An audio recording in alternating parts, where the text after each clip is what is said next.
दोस्तों आज की इस वीडियो में मैं आपको उत्तर भारत की लगभग 30 महत्वपूर्ण नदी परियोजनाओं के बारे में बताने वाला हूं, जो कि पूरे के पूरे उत्तर भारत को कई रूपों में प्रभावित करती है।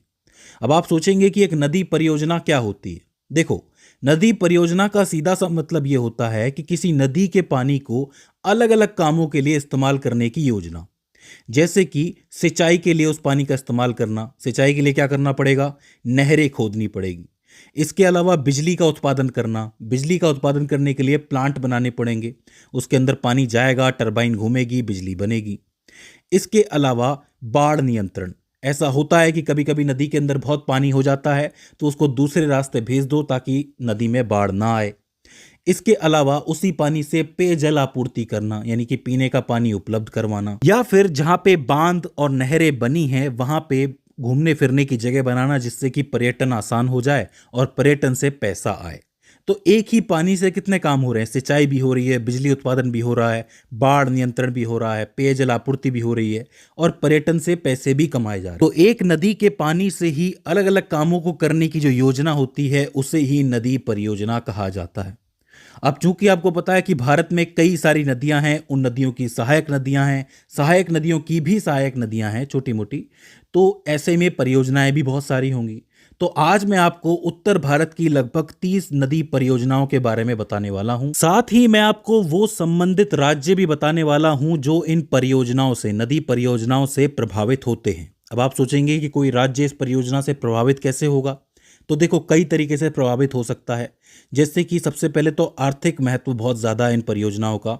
बांध होगा, सिंचाई योजनाएं होंगी, जल विद्युत बनेगी, तो जाहिर सी बात है राज्य की जो अर्थव्यवस्था है वो ऊंची हो जाएगी, मतलब मजबूत हो जाएगी। इसके अलावा चूंकि सिंचाई हो रही है तो कृषि से जो होने वाला लाभ है वो भी मिलेगा। साथ ही चूंकि आप बांध बना रहे हो, परियोजना बना रहे हो, तो उसके चलते रोजगार का भी सृजन होगा। तो आर्थिक महत्व बहुत ज्यादा है किसी भी राज्य के लिए इन परियोजनाओं का। इसके अलावा जहां भी ये परियोजना लगाई जाती है उसके आसपास वन्य जीव संरक्षण और प्रदूषण नियंत्रण के मुद्दों पर ध्यान देना जरूरी होता है।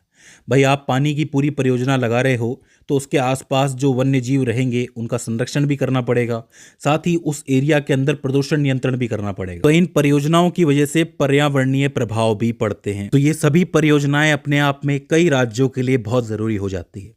तो इस लिस्ट की हम लोग शुरुआत करते हैं और शुरुआत करेंगे हम लोग सतलज नदी के साथ।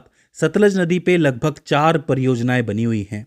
सबसे पहले आती है सबसे महत्वपूर्ण परियोजना, जिसको आप भाखड़ा नागल परियोजना के नाम से भी जानते हो। भाखड़ा नागल परियोजना 1940 के दशक में शुरू हुई और 1963 में जाके पूरी हुई थी।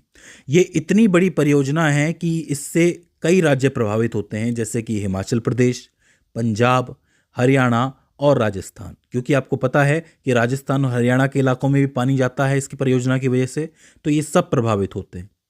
इसके बाद अब बात करोगे इंदिरा गांधी परियोजना की। ये भी सतलज नदी पे बनी हुई है।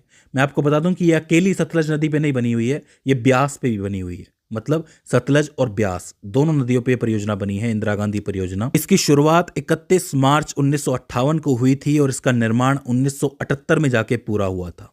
मैं आपको बता दूं कि पंजाब, हरियाणा और राजस्थान तीनों राज्य जो हैं वो इस परियोजना से प्रभावित होते हैं। तो इंदिरा गांधी परियोजना बहुत इंपॉर्टेंट होती है, इसको आपको याद रखना है। इसके बाद एक और परियोजना है जो सतलज नदी पे बनी हुई है और वो है नाथपा झाकरी परियोजना। याद रखो, नाथपा झाकरी परियोजना। इस नदी का जो निर्माण कार्य है वो लगभग 2004 में पूरा हो गया था और ये परियोजना स्पेशली हिमाचल प्रदेश को बहुत ज़्यादा प्रभावित करती है। तो इसे आपको याद रखना है, हिमाचल प्रदेश के लिए है नाथपा झाकरी परियोजना। इसके बाद सतलज पे एक और परियोजना है जो कि है कोलदाम परियोजना। याद रखो, कोलदाम परियोजना। इसका निर्माण कार्य अभी हाल ही में 2015 में पूरा हुआ था, यानी कि लगभग 9 वर्ष पहले। और ये परियोजना भी हिमाचल प्रदेश को बहुत ज्यादा प्रभावित करती है। तो 4 इंपॉर्टेंट परियोजनाएं हो जाती हैं। एक है भाखड़ा नागल, एक है इंदिरा गांधी, एक है नाथपा झाकरी और एक है कोलदाम परियोजना। चारों सतलज नदी पे बनी हुई हैं और चारों ही जो हैं वो उत्तर भारत के इंपॉर्टेंट राज्यों को प्रभावित करती है, तो याद रखना। इसके बाद अगर ब्यास नदी की बात की जाए तो ब्यास पे लगभग 3 इंपॉर्टेंट परियोजनाएं बनी हुई हैं, जिसमें से एक के बारे में तो मैंने आपको बता दिया है, इंदिरा गांधी परियोजना, जो पंजाब, हरियाणा और राजस्थान को प्रभावित करती है। इसके अलावा ब्यास पे एक परियोजना और है जो कि है पौंग परियोजना। पोंग परियोजना, याद रखो, इसका निर्माण लगभग 1978 में पूरा हुआ था और हिमाचल प्रदेश के लिए ये बहुत ज़्यादा इंपॉर्टेंट मानी जाती है, पोंग परियोजना। तो इसे आपको याद रखना है। इसके अलावा एक और परियोजना है जो हिमाचल प्रदेश के लिए ज़रूरी है और ब्यास नदी पे ही बनी हुई है, और वो है मंडी परियोजना। मैं आपको बता दूं कि इसका निर्माण तो आज़ादी से पहले ही शुरू हो गया था, 1933 में शुरू हुआ था, ब्रिटिश काल के अंदर। तो ये भी इंपॉर्टेंट मानी जाती है। तो तीनों को आपको याद रखना है, इंदिरा गांधी, पोंग और मंडी परियोजना, तीनों ही ब्यास नदी के ऊपर बनी हुई हैं। इसके बाद बात करें चेनाब नदी के बारे में, तो चेनाब नदी जम्मू कश्मीर के लिए बहुत ज़रूरी मानी जाती है। इस नदी पे लगभग 3 नदी परियोजनाएं बनी हुई है जो तीनों ही जम्मू कश्मीर के लिए बहुत ज़रूरी हैं। सबसे पहले आती है सलाल परियोजना, उसके बाद आती है बगलिहार परियोजना और उसके बाद आती है दुलहस्ती परियोजना। इन तीनों में सबसे पुरानी परियोजना सलाल परियोजना है जो कि 1970 के दशक में शुरू हुई थी और 1987 में जाके पूरी हुई थी, यानी कि इसका पहला चरण 1987 में पूरा हुआ था। इसके अलावा जो बगलिहार परियोजना है वो 1999 में शुरू होकर 2008 में पूरी हुई थी, और जो आपकी दुलहस्ती परियोजना है ये 2007 में पूरी हुई थी। इन तीनों नदी परियोजनाओं का जो मुख्य उद्देश्य रहा है वो ये है कि जम्मू कश्मीर को ज़्यादा से ज़्यादा फ़ायदा पहुंच सके, ऊर्जा निर्मित की जा सके, जल विद्युत ऊर्जा, उसके अलावा पानी का इस्तेमाल हो सके खेती के लिए। तो इसे आपको याद रखना है, बहुत ही इंपॉर्टेंट है चेनाब नदी। इसके बाद अगर रावी नदी के बारे में बात की जाए तो रावी पे 2 नदी परियोजनाएं बनी हुई हैं। एक तो है चमेरा परियोजना जो लगभग 1994 के अंदर शुरू हुई थी और ये पूरे हिमाचल प्रदेश के लिए इंपॉर्टेंट मानी जाती है, और दूसरी है थीन परियोजना जो कि पंजाब और जम्मू कश्मीर दोनों के लिए इंपॉर्टेंट मानी जाती है। यानी कि एक रावी नदी का जो पानी है वो जम्मू कश्मीर, पंजाब और हिमाचल प्रदेश तीनों जगहों के लिए इंपॉर्टेंट माना जाता है। मैं आपको बता दूं कि इसने जो प्रॉपर काम करना शुरू किया है वो लगभग 2001 से किया है, मतलब देश के लिए 2001 से इसका काम ठीक से चल रहा है। तो इसे आपको याद रखना है। इसके बाद बात करें झेलम नदी के बारे में, तो झेलम पे भी 2 इंपॉर्टेंट नदी परियोजनाएं बनी हुई हैं जो कि जम्मू कश्मीर के लिए बहुत इंपॉर्टेंट मानी जाती है। एक है तुलबुल परियोजना और एक है उरी परियोजना। अगर आप तुलबुल परियोजना की बात करोगे तो ये बहुत पहले शुरू हुई थी, लगभग 1980 के दशक में शुरू हुई थी और ये काफ़ी लेट आके ख़त्म हुई है, लगभग 2000 के दशक में आके ये ख़त्म हुई है। तो इसे आपको याद रखना है, जम्मू कश्मीर के लिए इंपॉर्टेंट मानी जाती है। इसके अलावा आती है उरी परियोजना, इसके बारे में तो आपने सुना ही होगा। 1997 में इसका काम चालू हुआ था और 2014 में इसका काम पूरा हुआ था। याद रखना, 1997 से शुरू हुआ और 2014 में पूरा हुआ। उरी परियोजना सवाल बन सकता है, तो इसे आपको याद रखना है। दोनों ही झेलम नदी के ऊपर हैं और जम्मू कश्मीर के लिए ज़रूरी मानी जाती है। इसके बाद बात करें भील गंगा और भागीरथी नदी के बारे में। मैं 2 नदियों का नाम इसलिए ले रहा हूं क्योंकि दोनों ही नदियों पे ये परियोजना बनी हुई है जिसका नाम है टिहरी परियोजना। अब ये बताने की ज़रूरत नहीं है, टिहरी बांध जो है सबसे ऊंचा बांध माना जाता है भारत का, और ये जो परियोजना है पूरे उत्तराखंड को बहुत ज़्यादा प्रभावित करती है। जी हाँ, उत्तराखंड के लिए बहुत इंपॉर्टेंट मानी जाती है टिहरी परियोजना, तो इसे आपको याद रखना है। इसके बाद बात करें रामगंगा नदी के बारे में, तो रामगंगा नदी पे भी एक रामगंगा परियोजना बनी हुई है। ये भी उत्तराखंड के लिए बहुत इंपॉर्टेंट मानी जाती है, दोनों ही मानी जाती है। एक है टिहरी परियोजना जिसका निर्माण 1978 में शुरू हुआ, 2006 में पूरा हुआ, और एक है रामगंगा परियोजना जो कि 1974 में पूरी हुई थी। तो ज़्यादा पुरानी कौन सी है? रामगंगा है, तो इसे याद रखना है आपको। इसके बाद आती है काली नदी या फिर शारदा नदी के नाम से भी जिसे आप जानते हो, उस पे बनी हुई है टनकपुर परियोजना। जी हाँ, टनकपुर परियोजना जो कि पूरे उत्तराखंड के लिए और साथ ही नेपाल के लिए भी ज़रूरी मानी जाती है। याद रखो, ये एक ऐसी परियोजना है जो इंटरनेशनली भी बहुत ज़्यादा फ़ायदा पहुंचाती है, मतलब नेपाल के लिए भी इंपॉर्टेंट है और उत्तराखंड के लिए भी इंपॉर्टेंट है। सवाल बन सकता है, टनकपुर परियोजना को अलग से याद रखना। बात करें गंडक नदी के बारे में, तो गंडक नदी पे भी एक परियोजना बनी हुई है जो कि पूरे उत्तर प्रदेश, बिहार और नेपाल तीनों के लिए इंपॉर्टेंट मानी जाती है। मेरे हिसाब से इससे इंपॉर्टेंट परियोजना फिलहाल भारत में कोई नहीं है, क्योंकि उत्तर प्रदेश, बिहार और नेपाल तीनों जगह सिंचाई का पानी भी पहुंचाती है। इसके अलावा जल विद्युत का निर्माण भी होता है, रोजगार सृजन भी हुआ है।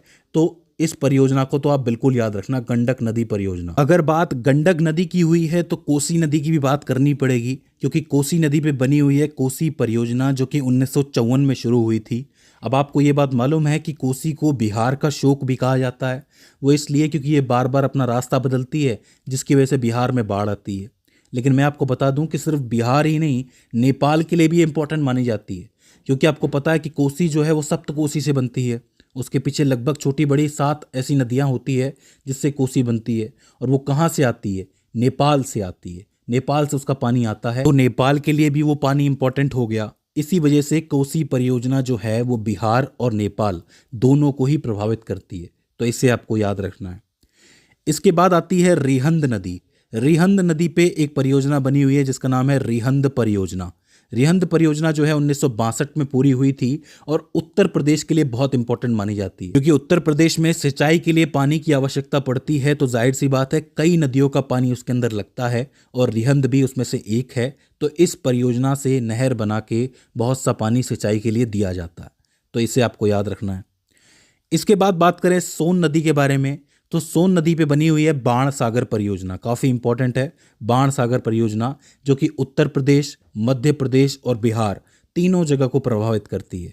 उत्तर प्रदेश, मध्य प्रदेश और बिहार, याद रखना, बाण सागर परियोजना। इसके बाद एक और इंपॉर्टेंट नदी आती है जो कि है चंबल नदी, जो कि यमुना नदी की सहायक नदी है। इस पे 3 इंपॉर्टेंट परियोजनाएं बनी हुई है। एक है चंबल परियोजना जो कि सीधे सीधे मध्य प्रदेश और राजस्थान को प्रभावित करती है।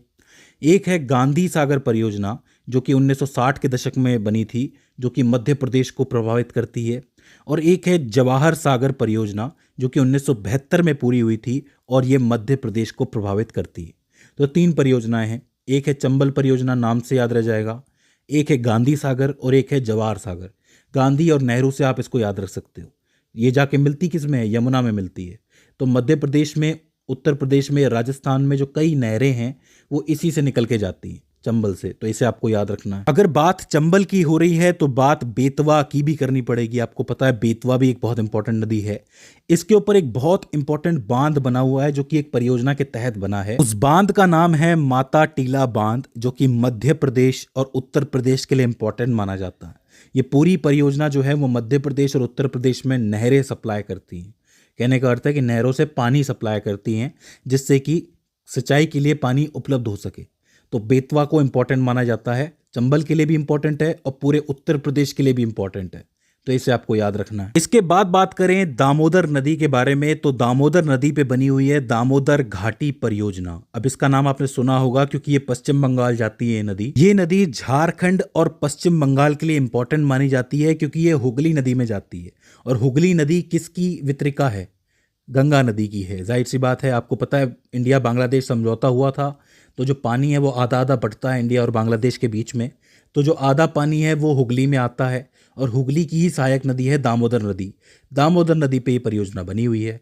तो झारखंड और पश्चिम बंगाल दोनों के लिए नहरें सप्लाई करने का काम ये करती है, तो इसे आपको याद रखना है। इसी तरीके से इसी एरिया में एक मयूराक्षी नदी भी है जिसपे मयूराक्षी परियोजना बनी हुई है। मयूराक्षी नदी परियोजना जो कि झारखंड और पश्चिम बंगाल के लिए इंपॉर्टेंट मानी जाती है, तो इसे भी आप साथ के साथ याद रखना।